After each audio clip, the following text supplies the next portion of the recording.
ঈদ মানে খুশি, ঈদ মানে আনন্দ। ৩০টি রোজার পর ১টি মাস পরে এই খুশির একটা আনন্দের দিন আসে। আসসালামু আলাইকুম, কেমন আছেন সবাই? আশা করি সবাই ভালো আছেন। আজকে ঈদের দিন নামাজ পড়তে আসলাম। সবাইকে ঈদ মোবারক। এই যে দেখতে পাচ্ছেন সবাই নামাজ পড়তে আসতেছে সকালবেলা, যেহেতু নামাজ হয় এদেশে। আস্তে আস্তে একটু পরে দেখবেন মসজিদ ভরে যাবে, অর্ধেকটা ভরে গেছে। সবাই নামাজ পড়তে আসতেছে, ঈদের নামাজ যেহেতু। আস্তে আস্তে সবাই আসতেছে, আমরা এখন ভিতরে যেয়ে বসে পড়বো। তো সবাই সাথেই থাকুন, দেখাবো আজকে বিদেশের ঈদ। দেন মসজিদের এক পাশে বসে গেলাম। এই যে মসজিদটা দেখেন অনেক সুন্দর। আমি আমার ভাইয়ের সাথে আছে একটা, বসে পড়লাম। যে পুরাটাই খালি জায়গাটা দেখতে পাচ্ছেন, এখানেও মানুষ ভরপুর হয়ে যাবে। আমরা মসজিদের পাশে আছি, মানে উপরে বারান্দায়। দেন ফাইনালি বসে পড়লাম।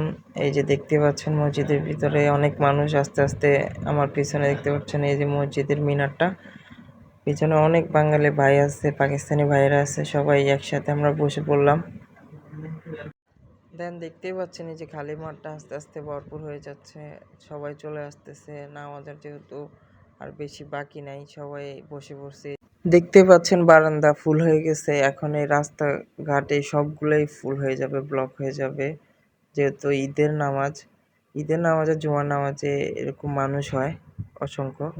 দেন আলহামদুলিল্লাহ নামাজটা শেষ হলো, নামাজ শেষ করে আসলাম, মসজিদ থেকে বের হলাম। দেখতে পাচ্ছেন অসংখ্য মানুষ, বাঙালি প্রবাসী ভাইয়েরা, রেমিটেন্স যোদ্ধা যারা, আমরা সবাই একসাথে নামাজ আদায় করলাম আলহামদুলিল্লাহ আল্লাহর কাছে।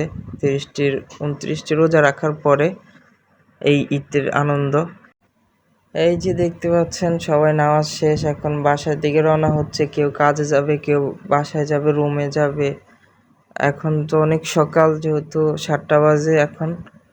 তো সবাই বাসায় যাবে, বাসায় যেয়ে একটু রেস্ট করবে, হয়তো বা নাস্তা করবে, কেউ ঘুমাবে, কেউ একটু বিকালে ঘুরতে হয়তো বা বের হতে পারে।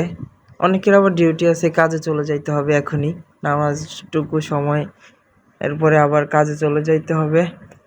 এইটাই জীবন, এটাই প্রবাস। আসলে প্রবাসে কোনো ঈদ নাই, আনন্দ নাই।